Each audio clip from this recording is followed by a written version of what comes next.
Gift கிளிநொச்சில இருந்தா வந்திருக்குது. X லவரா இருக்குமோ? சரி, அதுக்கு வாய்ப்பு இல்லை. சுட்டு போட்டாலும் லவ்வே வராது bro. நீங்க வணக்கம் அண்ணா. வணக்கம் அண்ணா. பிறந்த நாள் வாழ்த்துக்கள். நன்றி நன்றி. உங்களோட பேர்?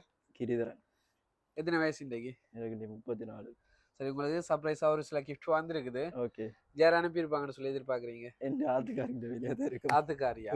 ஏன் உங்க கூடவே இருக்கிறாங்கன்றக்கா அவங்க தான் அனுப்பணும் இல்லையே? இல்லை, இவ்வளோ முறையில் இப்போ வருதுன்னா தானே. சிலவளை இவ்வளோ காலம் விரும்பாம இவ்வளோ காலம் உங்களை தேடி கண்டுபிடிக்கலாமே, இப்பதான் எங்க இருக்கிறீங்கன்னு சொல்லி அறிஞ்சா ஒரு ஆள்கிட்ட கூட வந்திருக்கலாம் இல்ல? அப்படி வந்திருக்க வாய்ப்பு இல்லை. வாய்ப்பு இல்லையா? படிவா யோசிச்சு பாருங்க. சரி, வாய்ப்பு இல்லை. பிறகு நீங்க உங்களோட வைஃபை சொல்றீங்க கிஃப்ட் அனுப்பினால் பிறகு கவலைப்படக்கூடாது. வாய்ப்பு இல்லை, அவ்வளோதான் எனக்கு. அதே இந்த கிஃப்ட் கிளிநொச்சில இருந்தா வந்திருக்குது. கிளிநொச்சியா? உங்களோட ரொம்பவே அறிமுகமான ஒரு ஆளா, உங்களை ரொம்ப மிஸ் பண்றேன்னு சொல்லி தான் அனுப்பி இருக்கிறாங்க. சில ஒரு எக்ஸ் லவரா இருக்குமோ? சரி, அதுக்கு வாய்ப்பு இல்லை. வாய்ப்பு இல்லையா? சரி, சுட்டு போட்டாலும் லவ்வே வராது bro. நீங்க சரி, உங்களுக்காக வந்துருக்க கிஃப்டை ஃபர்ஸ்ட் பார்ப்போம். நீண்ட காலம் நோய் நொடி இல்லாம சந்தோஷமா வாழ சொல்லி ஃப்ரூட்ஸ் பாஸ்கெட் அனுப்பி இருக்கிறாங்க. நன்றி. இப்ப சொல்லுங்க, யார் அனுப்பி இருக்கலாம்? வைஃப் தான். வைஃப் தானே? சரி, இந்த கிஃப்ட் எல்லாம் பிரான்ஸ்ல இருந்து வாரன்னு சொன்னா யார் அனுப்பி இருக்கலாம்? பிரான்ஸ்லயும் வாய்ப்பு இல்லை. வாய்ப்பு இல்லை. நண்பர்கள், அறிமுகமானாக்கள், வேலை செய்யறாக்கள்? வாய்ப்பு இல்லை. உறவினர்கள்? வாய்ப்பு இல்லை. ஏன் வாயை துறந்தா பிரச்சனை இல்லை, சிக்கிக்கொள்வேன் எல்லாரையுமே தள்ளி விட்டுட்டு வைஃபை மட்டும் சொல்ற மாதிரி இருக்கு. அதான் வாய்ப்பு இருக்கு. ஆனா இந்த கிஃப்ட் அனுப்பினாக்கள் உங்களுக்கு வெட்டிங் ஆகல மாதிரி தான் எங்களுக்கு சொன்னவங்க. சிலவளை உங்களை வெட்டிங் பண்ணணும்னு சொல்லி விரும்பி கொண்டு இருக்கிற ஒரு ஆளாவும் தெரியல. குடும்பத்தை பிரிக்கிறதுக்கு ஐயோ கடவுள்.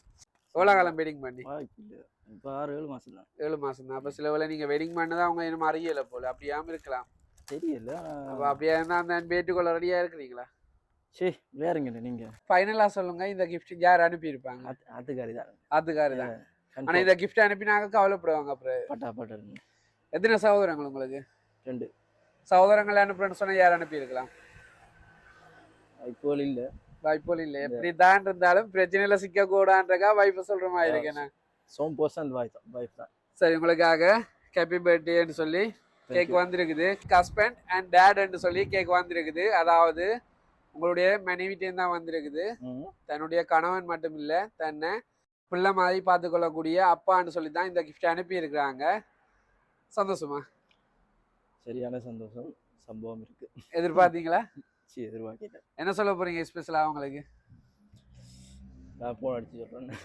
வெட்டிங் பண்ணி 7 மாசமாம். எனவே வர்ற பர்த்டே சிறப்பாக செலிப்ரேட் பண்ணணுக்காக அனுப்பியிருக்காங்க. சரி, இப்போ இருக்கிற மகிழ்ச்சியோட நீங்க காலந்தோறும் இருக்கணும்னு சொல்லி வாழ்த்துறதோட இன்றைய நாள் பிறந்த நாள் வாழ்த்துக்களை உங்களுடைய மனைவி சார்பாகவும் MR சர்ப்ரைஸ் சார்பாகவும் தெரிவித்துக் கொள்றேன். பிறந்த நாள் வாழ்த்துக்கள். நன்றி.